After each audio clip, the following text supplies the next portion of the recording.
So today we have a PlayStation Vita 1000, and not just any particular one, because this one is actually my personal one. So I already know what the issue is, and I'll show you in just a second. First, I just wanted to clarify something about it, since I know we're going to be opening it, and I won't be showing a complete teardown this time. Just how we open it. Aside from being my choice for gaming, this is also my guinea pig, and it's missing some things, so it'd be wrong to demonstrate on this one. Anyway, here's the issue.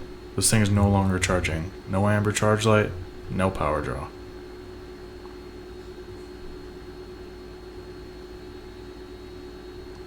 So to open, we'll remove the 2 screws on the bottom, 2 more up top,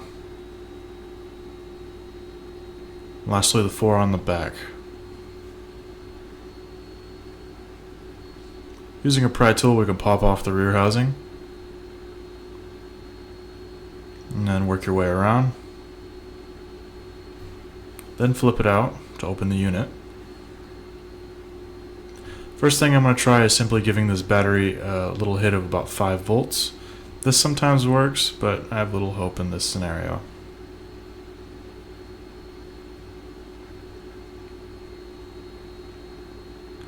And it didn't work. So we're going to remove the battery. Using my little test jig here, I'm going to place an external 3.7 volts on the device to make sure it is still functional.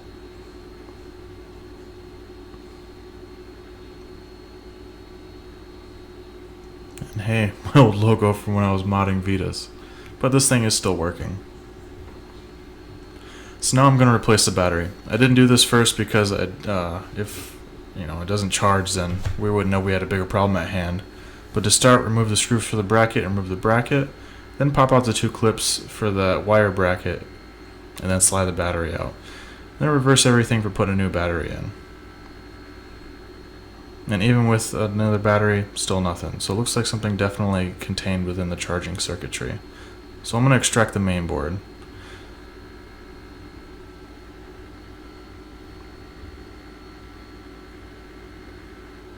And here is the main board, specifically the side closest to the display. Since the charge part looked good, I'm going to jump straight into checking these 2 fuses. Looks good. And looks good. So to jump ahead, this under the shielding, I'm going to point out the power management IC. It's hidden under here, but this is an SN99057A5. And as close up, this is the IC I was talking about. Since we're getting proper voltages and other components look good, I'm going to assume this is defective. I'm not prepared to remove everything around it with changing the IC, but luckily we have 2 separate channels for charging. Assuming the other is good, we should be okay. That'll involve removing the fuse and adding a jumper over to the other. So to remove this fuse,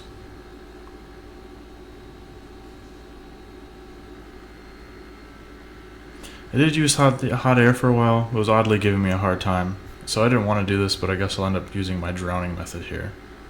And there she goes. After removing the fuse, do a bit of cleanup.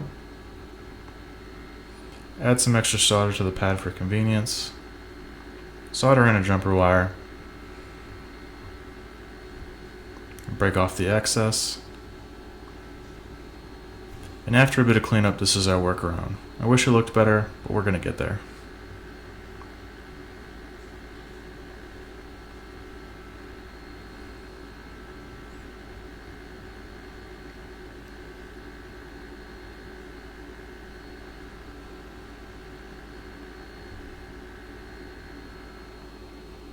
Look at that. Now we're taking a charge.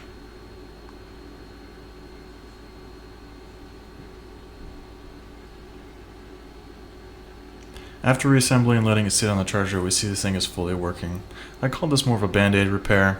I've got Vita boards on hand for parts, but I procrastinated on replacing that IC. We'll probably have to cross that bridge eventually. If you'd like to see any other PlayStation Vita content, then be sure to comment. I've done light mods on PSPs, and I'm getting the urge to do that to my 1000. My 2000 is a white and blue build that I'm oddly fond of, so I don't want to get destructive with it.